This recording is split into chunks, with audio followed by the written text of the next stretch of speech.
Qué gusto, un saludo a todas las personas que nos acompañan en Change TV. Y es que a lo largo ya de estos 3 años de emitir nuestro Change TV by Change Américas, hemos tenido la oportunidad de llegar a más de 14 países. Por cierto, quiero saludar hoy a nuestros clientes en diferentes de ellos, de esos países. Particularmente hoy quiero saludar a Daniela en Canadá. Por supuesto, quiero saludar a mis colegas de BMI en Miami. Quiero también saludar a mis colegas en República Dominicana, pero por cierto, a todos los que nos escuchan. Quiero también contarles que para el siguiente año vamos a traer nuevos invitados y vamos a traer nuevos formatos de entrevistas y también de autorreflexiones, porque estos temas de desarrollo organizacional, liderazgo, cultura, son temas que no pasan de moda. Por el contrario, cada año nacen nuevas ideas, nuevos insights, nuevas investigaciones. Precisamente hoy quiero felicitar a una de nuestras consultoras en Change Américas, a Lorena de Silvestri, que muy seguramente estará conectada viendo este capítulo. Y es que ella de una manera muy inquieta me sugirió que este capítulo fuera dedicado a hablar de algo que seguramente a todos ustedes les encanta. Así que por favor papel y lápiz, porque hoy nos dimos a la tarea de traer a la mesa una hipótesis, no una más, sino una hipótesis bien interesante sobre qué hacer con el liderazgo a nivel empresarial, qué hacer con los líderes o cómo desarrollar a los líderes en tu organización y en general en ese liderazgo que tanto necesitan las economías de América Latina y en general en el mundo para poder salir de estos ciclos económicos tan volátiles.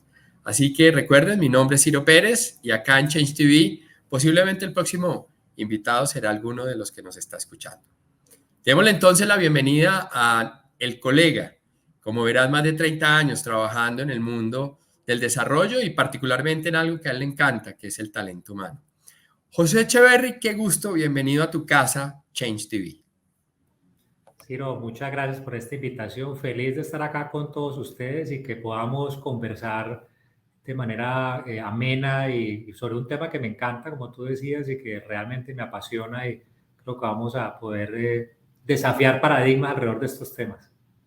Si pudiéramos describir a José Echeverry, podríamos describirlo como docente, investigador, conferencista, consultor, ejecutivo de empresas. ¿Cuál es esa mezcla que le gusta a José Echeverry cuando se presenta? Yo lo resumiría en una persona curiosa y eterna aprendiz, así de sencillo, me parece que, porque al final, dónde estoy, con quién estoy, son accidentes de la vida, pero yo me declaro un aprendiz eterno y a eso me dedico. Y qué interesante porque previo a esta conversación en Change TV, en el backstage, me contabas que has participado como ejecutivo de talento humano en diferentes sectores de la economía. ¿Cuál ha sido el sector de la economía en donde has trabajado que más has aprendido? Yo pienso de consumo masivo, porque consumo masivo tiene dos características muy singulares, no necesariamente que sea mejor que otras industrias, pero tiene dos características singulares.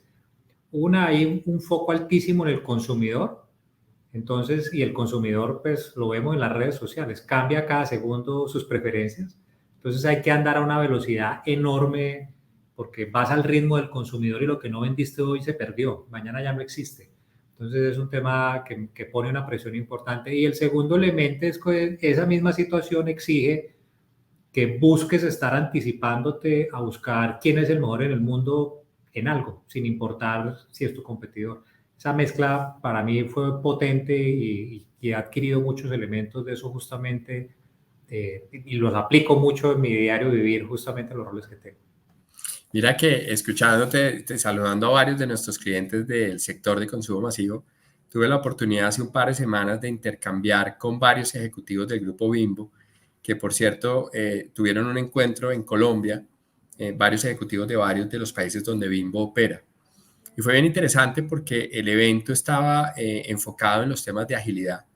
Y fue muy interesante porque el mismo grupo Bimbo me invitó a que reflexionara un poco de cómo estaba implementando la agilidad Coca-Cola FEMSA, cómo estaba implementando la agilidad Unilever y cómo estaba implementando la agilidad PepsiCo.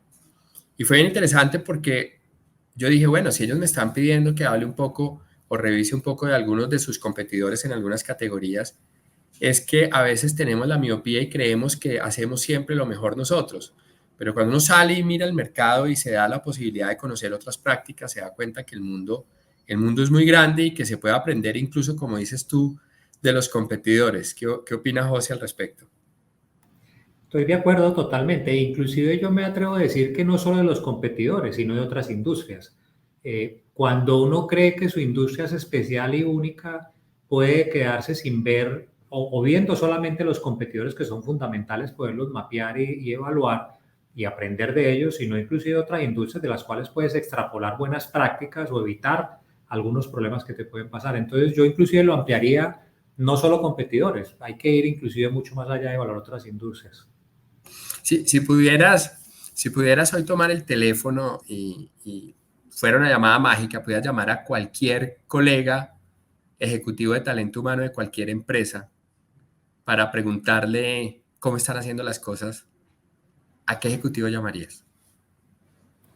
Esa pregunta está difícil y comprometedora. Tengo el sesgo de consumo masivo, entonces claramente llamaría consumo masivo y ahí llamaría un par de amigos, uno de Unilever sin lugar a dudas y otra persona seguramente de P&G, de Procter & Gamble. Serían mis dos llamadas, la primera Sí, Unilever y la claro, otra. claro. A mí también, te tengo que confesar, a mí me encanta el consumo masivo, pero en Change TV y en este rol de consultor, por cierto, ¿has tenido alguna vez el rol de consultor? Sí, 5 años fui consultor, me Ok, o encanta sea, el has rol. mezclado, has mezclado esos mundos del mundo corporativo y del mundo de consultoría. El anterior Change TV, que por cierto invito a todos los que nos están escuchando a que lo vean, tuve la oportunidad de entrevistar a Rodrigo Rioseco, que hasta hace poco fue el vicepresidente de Revenue de Avianca. Otro mundo, otro tema. Y fue maravilloso porque nos metimos al mundo del Revenue y definitivamente yo le hacía preguntas asociadas precisamente a cómo lograr resolver un problema hiperrelevante, que es el problema de cómo poder generar más revenue. Yo creo que ese es si no es el primero, es uno de los tres temas críticos de cualquier compañía. Sin embargo, y hilando con este Change TV de hoy, si el tema del liderazgo no está entre los tres, no debe faltar en los top 5 de los ejecutivos hoy en día de cualquier compañía, entre otras cosas porque con este mundo tan volátil, el tema del liderazgo se convierte en un activo cultural. Por eso quise cerrar este año entrevistándote y qué mejor una persona como tú que tienes diferentes y bastantes horas de vuelo estudiando. Pero empecemos en lo básico. ¿Cuándo empieza José a estudiar o a interpretar los temas de liderazgo más allá del día a día de lo que uno cree puede ser líder?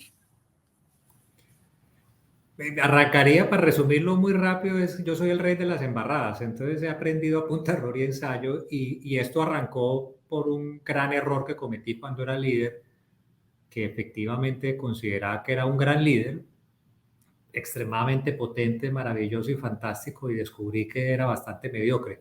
Entonces desde ahí empecé todo el proceso conmigo mismo de descubrir primero que no era tan buen líder como primer punto. Tener el golpe al ego tan fuerte de descubrirlo que eso me dolió y fue doloroso la transición, digámoslo así. Y desde ahí empecé como a experimentar conmigo mismo, literal, a tratar de error y ensayo, empezar a practicar conmigo mismo. Y de ahí entonces ya me dio la curiosidad por empezar como a profundizar, a leer mucho más. Siempre he sido muy curioso con todos los temas y leo de todo, y leo muchísimo de muchos temas variados y esa fue yo creo que el detonante para meterme como de lleno en el tema y experimentar conmigo mismo. Mira que escuchándote, ahora trato, pero voy a hacer una hipótesis, pero qué mejor que tú que eres el experto, o más bien me cuentes, ¿por qué decide un estudioso del tema de talento humano enfocar energías en temas de liderazgo, pero particularmente empezar a hablar de liderazgo imperfecto? Y he tenido la oportunidad de escucharte en otros podcasts que, por cierto, no se cansa uno de aprender cuando te escucha, pero empecemos por ahí, porque tal vez hay algunas personas en varios países que no te conocen. ¿Por qué liderazgo imperfecto? La razón yo diría que la principal gira alrededor de que alrededor del liderazgo hay grandes teorías muy potentes.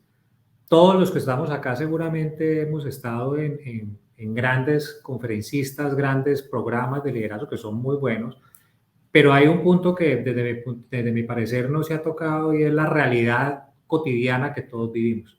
Y en la realidad cotidiana hemos creado un liderazgo de superhéroe que todo lo sabe, que se viste perfectamente, bien organizado, con un buen traje de superhéroe, que dista de la realidad.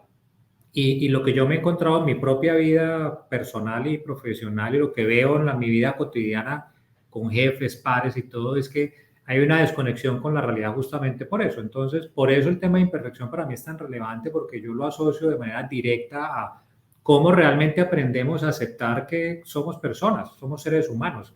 Los equipos están buscando tener un jefe que sea un ser humano real, con los talentos, los dones que tiene y con sus imperfecciones. Y tal vez inclusive nuestras imperfecciones puedan convertirse en nuestras mayores fortalezas como líder. Y tal vez ese sea el factor que hace la diferencia para poder realmente tener equipos de alto desempeño y poder realmente hacer una transformación real en las organizaciones. Esa es la razón de por qué enfocarlo desde la imperfección y cómo ver eso como entender que hay una belleza en la imperfección y esa belleza en la imperfección nos va a permitir otro tipo de cosas en vez de ponernos a ocultarla como un traje de superhéroe. Voy a darte un reconocimiento público. Rara vez lo hago, pero imagínate que uno de mis clientes, América Móvil, claro, uno de sus gerentes, tuve la oportunidad de almorzar con él hace como tal vez 3 meses. Y le dije, en ese almuerzo le dije, él es el gerente de nuevas formas de trabajo en Claro. Le dije, Alejandro, si tú tuvieras que mencionarme un mentor que nos ayudara a acelerar todas estas conversaciones de liderazgo en Claro, ¿con quién tengo que hablar? Adivine quién me dijo. Me dijo José Manuel, ¿no? Te manda un afectuoso saludo, Alejandro. Espero que él vea Change TV y me ayude a reiterar ese mensaje hacia ti. Creo que trabajaron juntos en protección, si mal no recuerdo que él me comentó. Y Correcto. me pareció interesante porque él pues hacía alusión a una persona que ya no era su jefe y que de una u otra manera pues ya era una persona con la cual pues de pronto ya no estaba en el día a día, pero había quedado muy marcado tu estilo. ¿Cuál es el estilo tuyo, José? Porque si uno habla, por ejemplo, de liderazgo y se va a Daniel Goleman y habla de los estilos de liderazgo y posiblemente que es una teoría bien interesante, ¿cuál es el estilo tuyo? Yo tengo muchos defectos y he aprendido a no ocultarlos.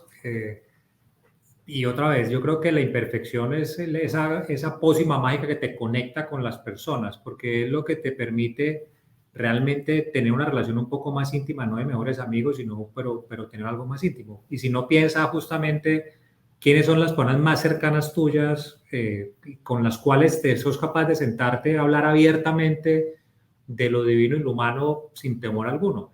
Y si te pones a pensar, esas personas están conectadas contigo por las imperfecciones. Entonces, mi estilo es más de ser auténtico, genuino, aceptando que no lo sé todo y aceptando inclusive hay veces en mentorías de decirle a las personas, yo aquí no tengo cómo ayudarte, yo creo que tal vez puede ser esta otra persona porque yo aquí no te sumo, o realmente no tengo ni idea cómo ayudarte, vas a perder tiempo conmigo. Entonces, para mí mi estilo es ser auténtico y ser imperfecto, siendo honesto desde ese punto de vista para poder conectar con las personas y por eso invierto mucho tiempo con muchas personas que han trabajado conmigo o que no trabajan conmigo, pero que de alguna manera tienen una forma de que yo los puedo ayudar y que me terminan también ayudando a mí y ya me permiten a mí también crecer. Entonces mi estilo es ese.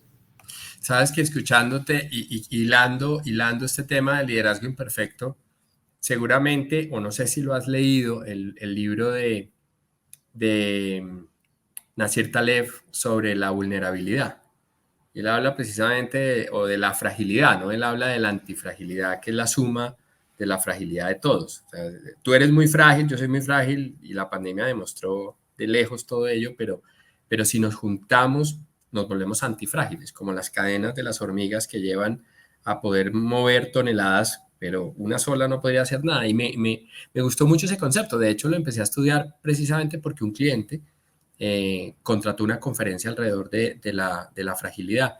¿Liderazgo imperfecto va por ese camino o liderazgo imperfecto tiene sus propias o planteamientos o hipótesis? ¿Cómo describimos ese liderazgo imperfecto? Tiene fragilidad, de hecho uno de los pilares está asociado a vulnerabilidad y parte del concepto que he desarrollado, que para ser honesto no es una teoría, es más las prácticas yo diría que son prácticas de liderazgo enfocadas como en cinco grandes pilares, pero sí, tiene una que va alrededor de la vulnerabilidad. Yo diría que la primera, para ponerlas en orden, es el liderarse a sí mismo y es como ser tu mejor versión. Esa ser tu mejor versión es fundamental. Hay otra que tiene que ver con ser un eterno aprendiz, que algo hablamos ahora al inicio de lo que me preguntaste. Una tercera que tiene que ver cómo crear espacios de seguridad psicológica. Una cuarta alrededor de la vulnerabilidad y una quinta que es alrededor de cómo te conviertes en productor de nuevos líderes. Entonces, un capítulo efectivamente es justamente fragilidad y asociada a la vulnerabilidad, y de ello lo abordo, pero sí tiene relación y creo mucho en ese concepto. Al final, la fragilidad es parte nuevamente de en la fragilidad está la imperfección desde mi punto de vista o como lo veo yo, y es lo que permite nuevamente hacerte más humano, porque yo creo que hemos venido estando muy del business to business y eso está perfecto, porque yo creo que hay que tener la cabeza en el negocio, pero hay que tener el corazón en las personas y eso implica pasar del business to business al human to human, o sea, cómo comprendo que hay que mantener foco en el negocio y producir resultados, para eso somos líderes, pero tenés que tener el corazón en las personas para poderlo balancear y tener una visual de human to human también. Human to human. Hace rato no escuchaba ideas interesantes asociadas a ello. Hace muchos años trabajé con un abogado laboralista, no sé si lo conociste en tu camino empresarial, Julio César Carrillo, de la Universidad Javeriana, gran amigo, gran mentor. Yo a él lo aprecio un montón y él me decía que él se consideraba un abogado homeopático. A lo cual yo decía, pero ¿qué es eso de un abogado homeopático? Y dijo, sí, mira, yo soy muy diferente, posiblemente en relaciones laborales. Hay muchos colegas que pues tienen una manera muy tradicionalista de hacer relaciones laborales entre empleado y empleadores, pero yo tengo una visión, digamos, de construir sobre lo construido. Y me gustó mucho, siempre seguí ese camino humanista de ver el tema, aunque te voy a hacer preguntas difíciles en este capítulo de Liderazgo Imperfecto.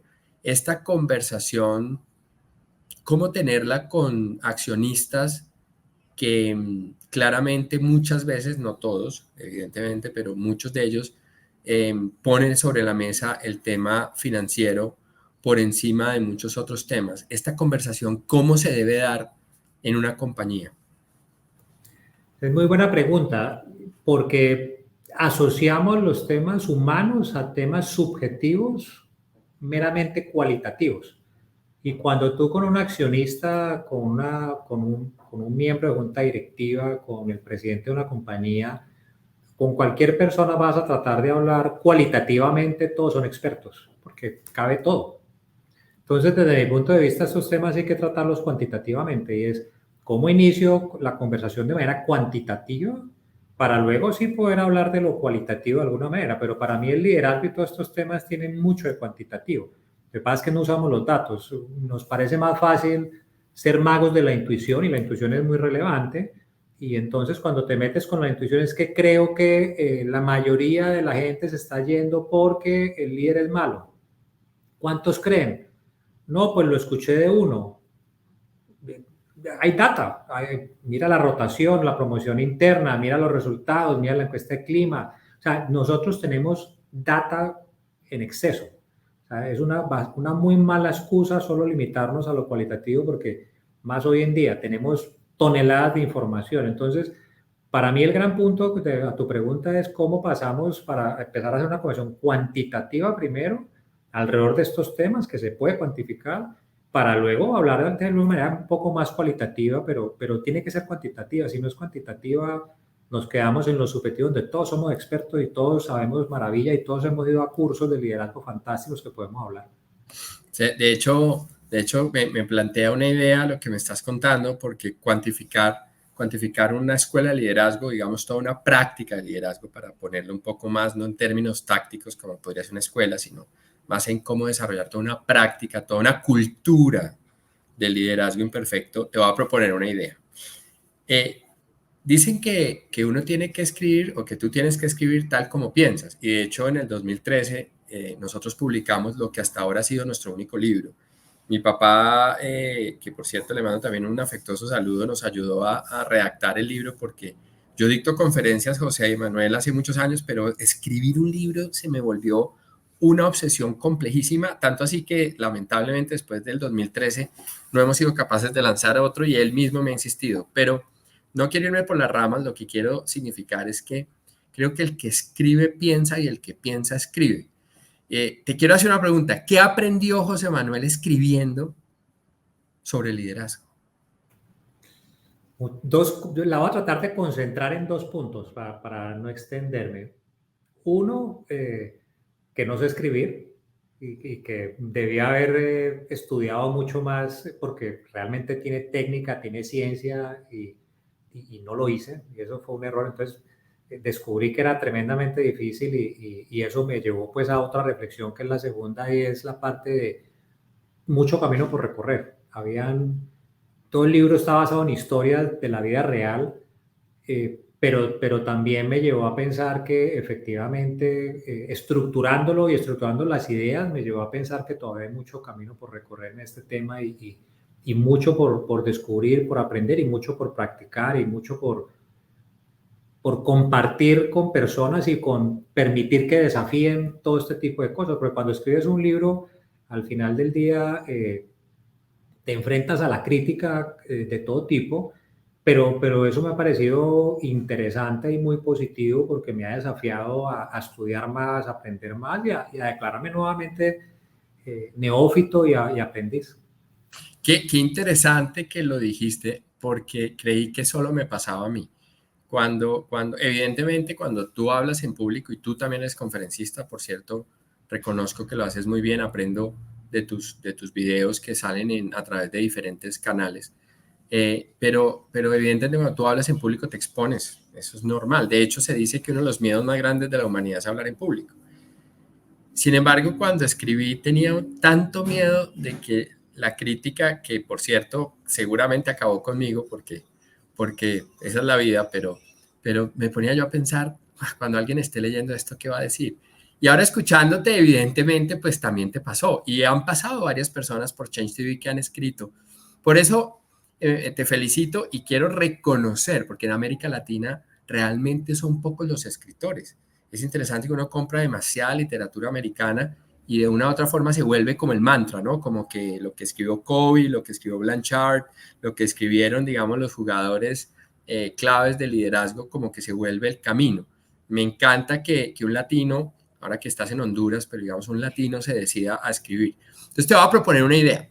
Si tuviera la posibilidad de tener en esta pequeña sesión de mentoría llamada Change TV, y alguien que nos esté escuchando quiere aprender más sobre liderazgo, pensemos que el domingo van a leer tu libro, pero de lunes a sábado me vas a dar 6 recomendaciones de otros temas sobre, o ya un libro en particular, un autor, una biografía, o un tema en el cual valdría la pena que el que me está escuchando complementara tu libro. Entonces yo te voy a empezar a proponer el lunes, por ejemplo, el lunes sobre alguien que quiere estudiar a profundidad liderazgo y quiere tener la autoridad como tú para escribir un libro, el lunes, ¿a quién o qué debería estudiar? El lunes tiene que arrancar por un viaje interior y un viaje interior puede ser buscar libros relacionados con cómo conocerse a sí mismo a mayor profundidad. Y de esto pues hay bastante literatura y creo que hay en exceso probablemente diagnósticos y assessment y todo, pero lo primero, el lunes es viaje al interior. Oye, interesante estos días, me recordé un libro, un amigo que se llama El viaje interior del tenis de Timothy Galwin, porque él asumió la presidencia de una compañía y me decía, Ciro, ¿por dónde arranco? Y sin escuchar al experto José Manuel, yo le dije, leas ese libro, porque Timothy Galwin con su libro El juego interior del tenis sugiere, es una mezcla bien interesante. Yo juego tenis y él jugaba tenis a nivel profesional y mezcló un poco el tenis con el yoga y salió un libro fantástico que se llama El juego interior del tenis. Y el viaje interior es un tema tan maravilloso que creo que, por ejemplo, el coaching, no sé si José Manuel lo perciba igual o no, pero creo que, por ejemplo, el coaching ontológico a mí personalmente me cambió la estructura de pensamiento, porque me ayudó primero a mirarme al espejo. Así que el viaje interior, aquí voy anotando, lunes. El Y ahí les martes, recomiendo un libro interesante que seguro lo han visto como conferencista, un buen amigo que se llama Álvaro González Alorda. Tiene una novela muy buena que es un viaje, pero muy asociado, está clarísimo que es un libro de liderazgo, se llama Cabeza, Corazón y Manos. Cabeza, Corazón y Manos de Álvaro González Alorda. te cuento que es la tercera vez que me lo recomiendan en Change TV. No lo he leído, pero lo voy a poner en to-dos. Hay que comprar 2 libros este fin de semana, Liderazgo Imperfecto y... Ese es bastante bueno porque es una lectura agradable que te permite cuestionarte a ti mismo. Pues, él ha sido mentor mío, entre otras cosas. Entonces, pues, de verdad es un muy buen libro, un libro potente. Excelente, gracias. Mira, no te imaginas lo importante que es para todos los oyentes que el invitado desnude un poquito sus insumos para todos crecer, todos crecer. Esa idea de tener una mentalidad de abundancia. El martes, ¿en qué deberíamos enfocar la lectura, la investigación o en general la comprensión? Yo el día 2, el martes, buscaría role models, es decir, cómo empezar a que ubiques puntos de referencia de líderes. Y voy a explicar súper breve por qué. Porque es importante encontrar tu estilo y encontrar tu esencia como persona. O sea, si hiciste tu vida interior, ya luego vale la pena empezar a explorar qué hacen los campeones, qué hacen los mejores. ¿Qué? Entonces, antes de que te pongas a escoger tu estilo y empezar a ver cómo diseñas tu proceso, vale la pena ver los mejores. Yo soy partidario de no inventarse la rueda. Si hay gente más inteligente que uno, hay que ver qué hacen para eso. Y hay un libro que se llama Tribu de Mentores, que es de Tim Ferriss. Tim Ferriss, exactamente. Tribu de Mentores es Tremendo. un libro muy interesante, pragmático al extremo, historias cortas son como shots de adrenalina corta de historias. Entonces ahí puedes empezar a ampliar, pero esa sería la segunda recomendación. Busquen los mejores roles de liderazgo que sean ideales y que sean ideales en el sentido de que sean personas referentes. Por cierto, te voy a hacer una pregunta que le hace Tim Ferriss a todos sus invitados en Tribus de Mentores. ¿Cuál ha sido el peor consejo que has escuchado de una persona que se considera experta en diferentes temas? Eso es muy difícil. Eso es muy difícil. ¿Sabes Eso es qué? muy difícil y por eso hay que seguirlo haciendo como lo hacemos. Sí. Mira, yo leí ese libro de Tim Ferriss y lo recomiendo igual que tú. Yo creo que es un libro como de mesita de noche, ¿no? Porque cada entrevista, él hace preguntas que yo al principio no entendía, pero después de que tú lees 20 o 30 entrevistas, como, ¿cuál ha sido el artículo menos de $100 que más te ha servido? Y me di cuenta que en las pequeñas cosas estaban grandes shots de felicidad, por ejemplo. Oye, qué buena recomendación. Mire que vamos alineados. El miércoles, libro, película, podcast, ¿qué recomienda José Manuel? Yo el tercer día me dedicaría entre estrategia y resultados. ¿Por qué? Porque hay que tener, en mi opinión, hay que tener claro que el líder tiene tres grandes responsabilidades y hay que balancearlas. Nosotros somos dueños de la estrategia o los responsables de la estrategia, no importa el grado que yo tenga jerárquico. Segundo, toca dar resultados, que no hay resultados, tampoco va a estar. Y tercero, las personas o los equipos. Entonces, por eso empezaría a buscar ya algo que conecte de alguna manera los tres. Hay un libro muy bueno que se llama The Extraordinary Leader. Es de Jack, ahora conecto las neuronas, le doy el nombre del autor, pero es un libro, bueno, hay ese y hay otro muy bueno que se llama Results-Based Leadership de Dave Ulrich. Ese es otro que conecta súper bien estos tres temas. Ese viene en español también, ese libro de Ulrich. Yo no sé en qué edición va, pero tiene bastantes ediciones. Entonces me focalizaría en eso, cómo comprender que se trata de conectar varios temas. Business, otra vez, negocios con estrategias, resultados, pero también personas. Entonces yo el tercero lo dedicaría a empezar a ver las conexiones. Sabes que escuchándote, evidentemente, tú dijiste algo en varios de tus posts en LinkedIn, que por cierto invito a que todos sigan a José Manuel en LinkedIn, José Manuel Echeverry, pero pones muchos posts de un nivel así, me encantan. La verdad que soy un seguidor de tus posts. Pusiste en un post que el liderazgo no es una carrera de popularidad. A mí eso me gustó mucho porque evidentemente el líder que no sabe manejar situaciones impopulares, tomar decisiones difíciles, por ejemplo, cuando los resultados no se están dando y tener que, por ejemplo, hacer un plan de retiro, no es fácil, no es fácil. Y un líder, ¿cómo maneja eso, José Manuel? Para mí el punto ahí de fondo pasa por el ego, lo que estás diciendo, que es lo que uno más, o por lo menos lo que yo más veo en estos roles, es lo que genera la gran dificultad y es cómo gestionar el ego en el sentido de que todas estas personas son tremendamente exitosas, con unas carreras impecables y únicas, pero que luego el ego hace que empiecen a rodearse de seguidores en vez de personas que empiecen a desafiarlo un poco más y que tengan la humildad para poderlo gestionar. Al final yo creo que la ausencia de humildad para mí es una discapacidad, en el sentido de que eso es lo que lleva justamente al ego. Entonces, ¿cómo manejarlo? Para mí gira alrededor de cómo eres capaz de tener polos a tierra que te aterricen en algunos momentos, y te ayuden a gestionar el ego, porque todos lo tenemos, y el ego es positivo, me parece que eso no es negativo. El problema es como todo en la vida cuando es en exceso. Entonces, para mí que es difícil, pero para mí es gira alrededor de eso. ¿Cómo tengo esos polos a tierra?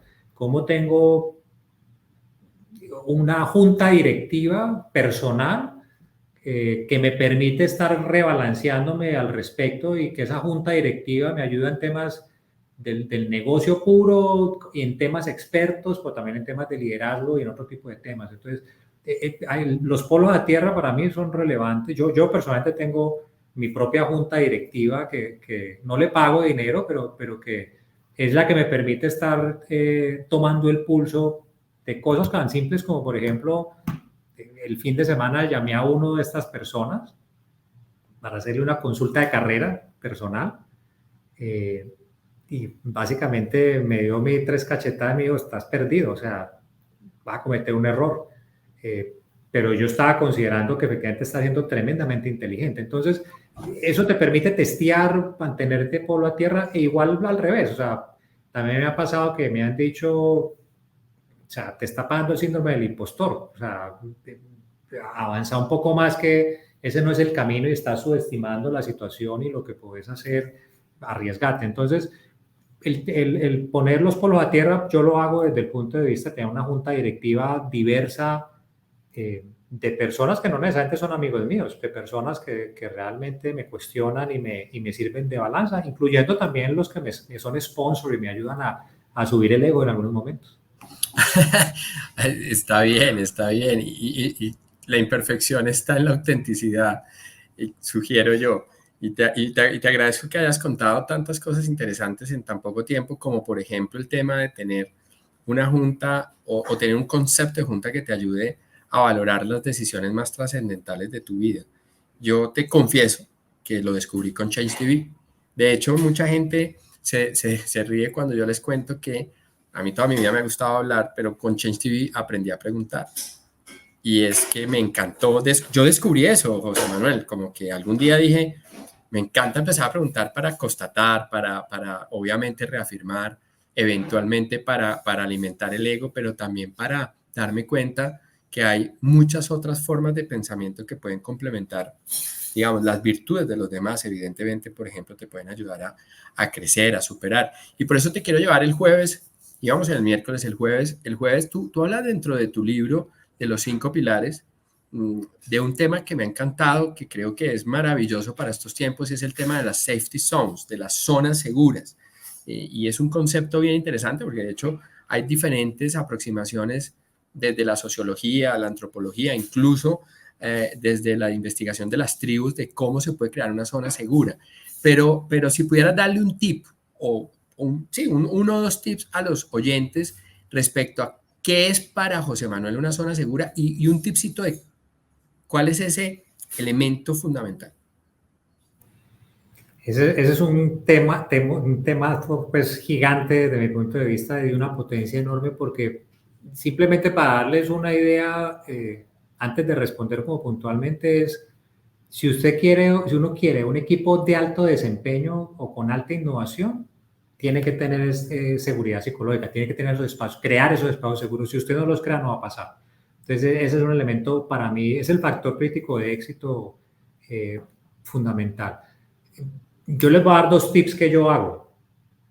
Primero, yo solo trabajo con equipos disfuncionales. Donde yo llego, trato de crear equipos disfuncionales. Que ese equipo disfuncional lo voy a asociar a esto, ya vas a entender por qué. Porque es fundamental crear un espacio donde puedas tener gentes con una diversidad enorme que te permite generar esa innovación. Pero para tenerlos tenés que tener esas zonas seguras. Entonces, una buena manera es tomar el riesgo de aceptar equipos disfuncionales desde el punto de vista de equipos tremendamente diversos. Te va a forzar y te exige como líder crear espacios seguros porque tenés que permitir que la gente se sienta cómoda hablando. Tenés que permitir que la gente sea capaz de decirle, jefe, usted está totalmente equivocado y eso va a ser una embarrada de aquí a la luna, usted es fatal el error que va a cometer, y que seas capaz de contenerte para decir, de hacerle un castigo, por decirlo, o hacerle escarnio público. Entonces, el crear zonas seguras y mezclarlo con equipos disfuncionales es fundamental. Y otro tip que para mí me funciona mucho es, la mejor manera de crearlos es dar el primer paso. El primer paso, hace una semana también me acaba de pasar, yo tomé una decisión específica, afectó varias cosas y fue un error.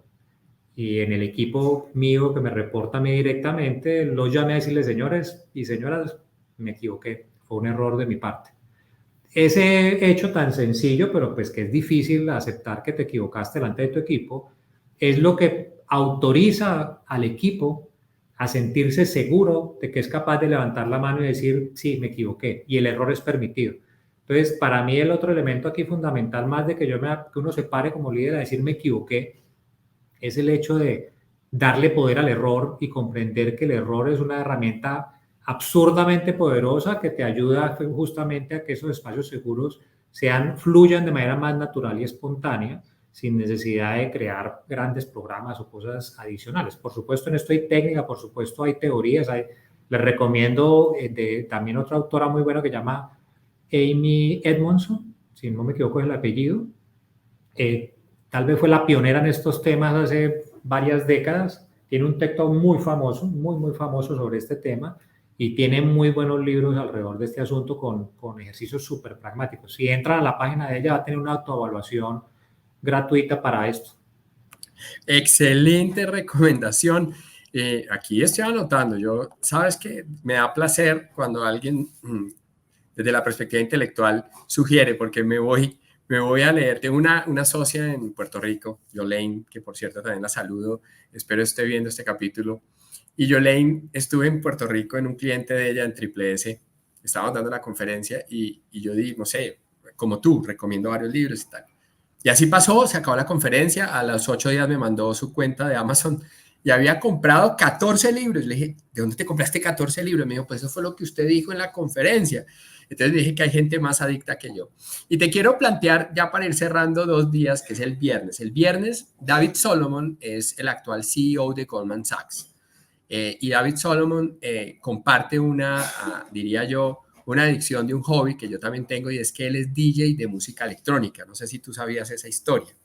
No, Y el no la tipo, sabía. imagínate, el presidente de Goldman Sachs, una de las 5 compañías financieras más grandes de los Estados Unidos, su CEO es DJ de música electrónica y él ha participado en festivales y pues todo lo que hay alrededor.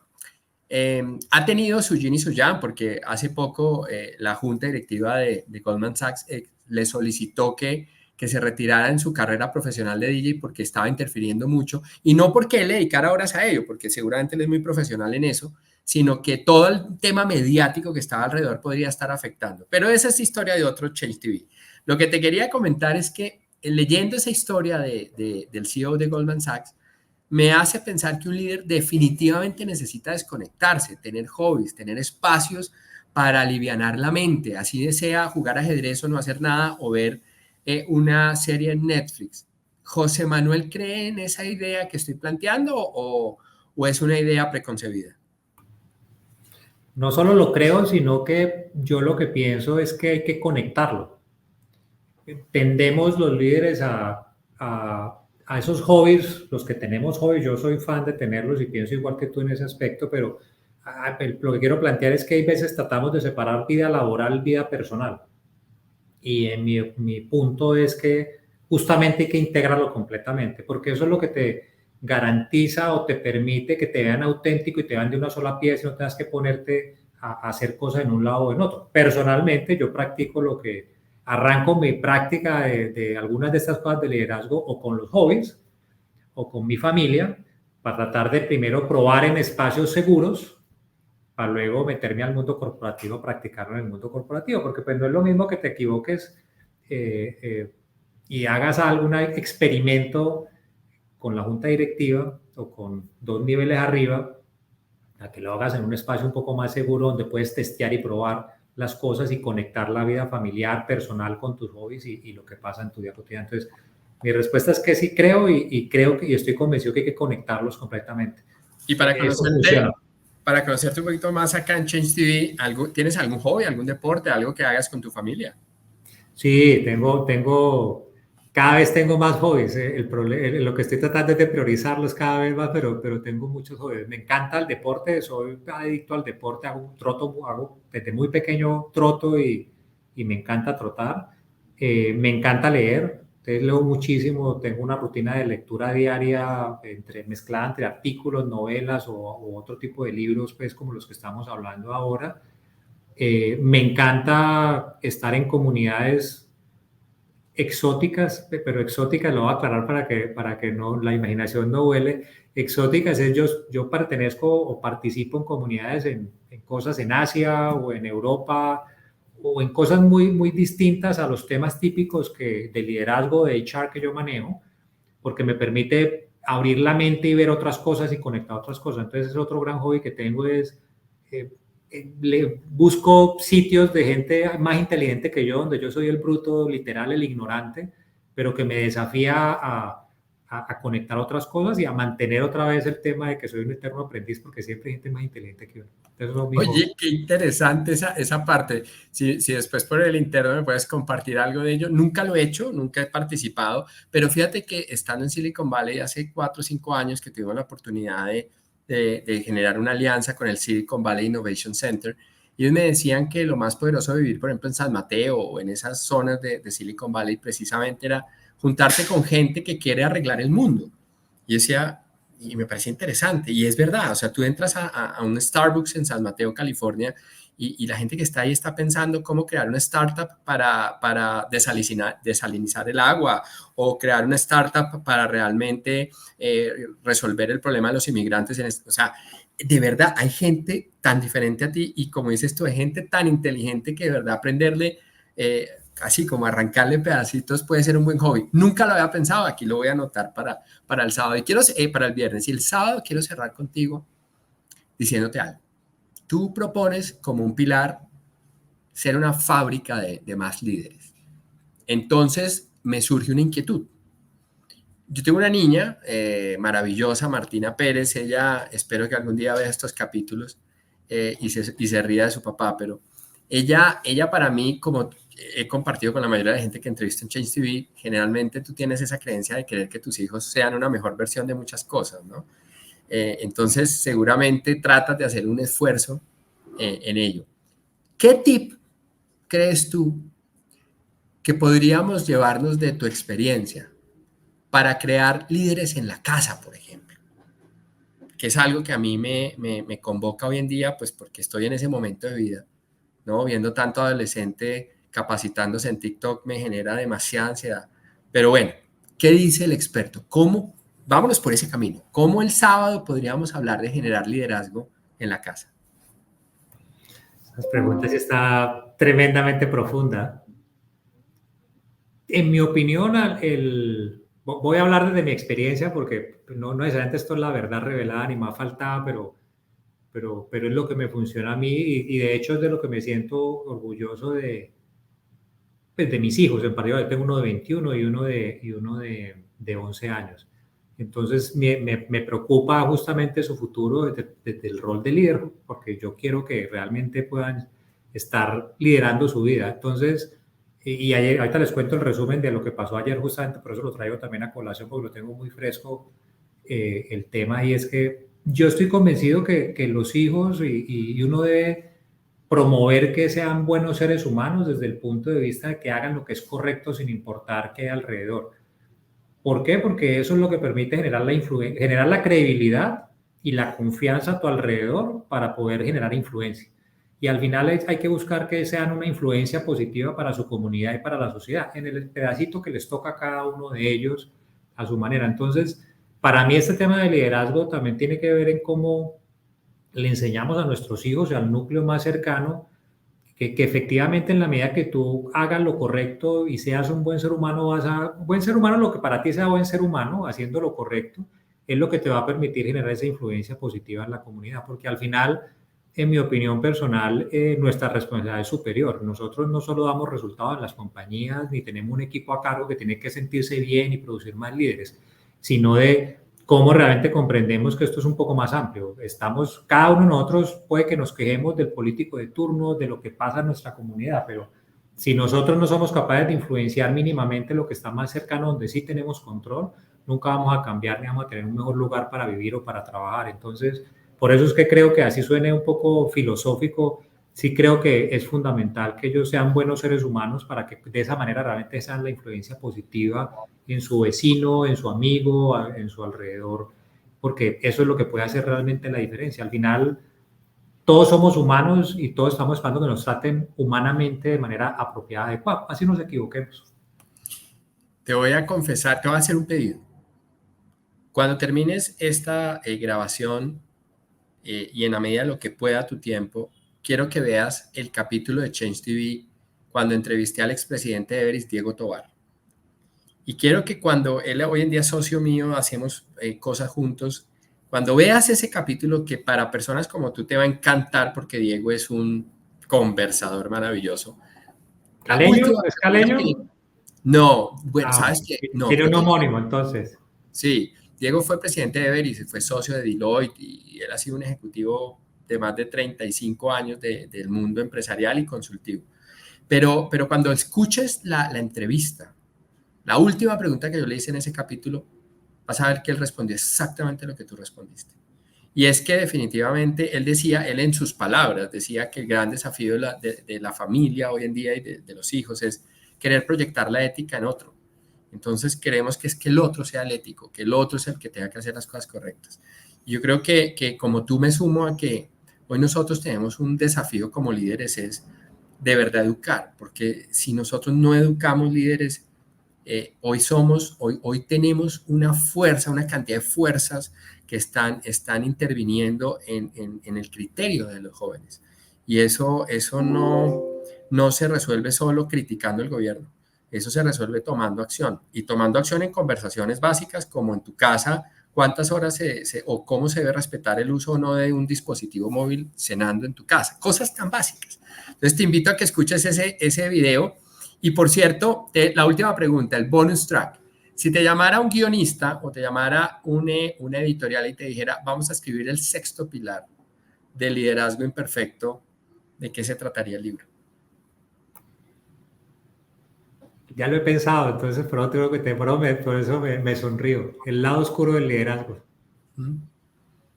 ¿Hacía algo así como las 33 leyes del poder de Robert Greene o cómo te lo Exactamente. imaginas? No, de hecho, me estoy leyendo un libro que lo recomiendo, muy interesante, tiene que ver con esto que les estoy hablando, que se llama Desconectados, psicópatas al poder, No lo había escuchado. de Steve Taylor. ¿Y por qué les digo el lado oscuro del liderazgo? Porque también hay que conocer el lado oscuro, o sea, en la medida que vemos los role models y los temas que vimos, creo que en el día 2, el martes, que acabamos de que era el martes para hacer eso, también tenemos que ver que de alguna manera todos tenemos algo de psicópatas. Y de esto hay estudios inclusive reales pues, y estadísticas internas. Les doy un dato, 21% de los altos ejecutivos de las compañías son declarados psicópatas clínicamente. Esto no es hipótesis, es real. Entonces es bueno ver el lado oscuro El lado oscuro. para poder evitar caer en esto que hay veces no nos damos cuenta, lo hablamos con el tema del ego, lo hablamos, en algunos momentos lo tocamos ahorita en esta conversación, pero hay que tener también en referencia que nos podemos desviar muy fácil, porque podemos creer que tenemos la verdad revelada y que es el camino correcto. Y hay que tener cuidado. Y creo que es parte de lo que ha venido pasando en la humanidad recientemente, lo vemos reflejado en muchos aspectos. Entonces, probablemente ese sería el pilar, pero enfocado justamente en lo que te acabo de contar. Mira que un colega que también me entrevisté en Change TV, Ricardo Montoya, que le mando un gran saludo, decía que las grandes guerras del mundo se han dado por buscar o creerse dueños de la verdad. Ha sido un placer. ¿Por qué no nos habíamos conocido antes? La historia dirá que, como dijiste tú en uno de tus posts, no puedes regresar y cambiar el comienzo, pero sí puedes comenzar donde estás y cambiar el final. Así que empecemos hoy esta gran amistad. Espero verte cuando regreses a Colombia. Y tomarnos un buen vino con otros de mis invitados de Change TV y hablar de esto que nos gusta, que es liderazgo, estrategia y cultura. ¿Cómo te sentiste en Change TV? No, muy bien, muy bien. Encantado de esta conversación, muy interesante. Preguntas con las que yo mismo aprendí, porque otra vez, este es un tema de desafío para uno cuando está uno acá al frente de ti contestando las preguntas en caliente y exige bastante, pero me sentí supremamente bien. Muchas gracias por esta invitación y espero el vino pronto para que nos podamos alargar en la conversación. Sí, ahora intercambiamos, cuando estés en Colombia te voy a invitar. Yo normalmente cada mes o cada 2 meses hago un encuentro de 10, 15 ejecutivos de diferentes empresas y hacemos alrededor de un tema y un vinito, una buena conversación en vivo y en directo. Un abrazo para ti, gracias por el tiempo y un saludo a todos los oyentes que por favor ubiquen a José Manuel en LinkedIn, José Manuel Echeverry. Así que chao, chao, nos vemos en el próximo capítulo. Chao, chao.